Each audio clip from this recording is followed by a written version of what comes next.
naman dumating ang first family ngayong umaga ng Mayo 12, 2025 sa Mariano Marcos Memorial Elementary School upang bumoto. Nagsagawa muna ng masusing inspeksyon at paghahanda ang Philippine National Police upang tiyakin ang seguridad at kaayusan sa lugar ng botohan.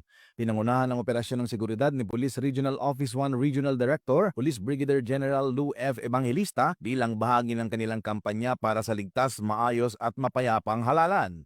Nag-deploy ang kapulisan ng karagdagang pwersa sa loob at paligid ng paaralan bilang bahagi ng preventive security measures. Dumating bandang alas 7 ng umaga si Pangulong Ferdinand Bongbong Marcos Jr. kasama ang kanyang ina na si dating unang ginang Imelda Marcos, kapatid na si Irene Marcos Araneta at anak na si Ilocos Norte 1st District Representative Sandro Marcos upang bumoto. Sa kabila ng kanyang edad, aktibong nakibahagi si ginang Imelda Marcos sa halalan.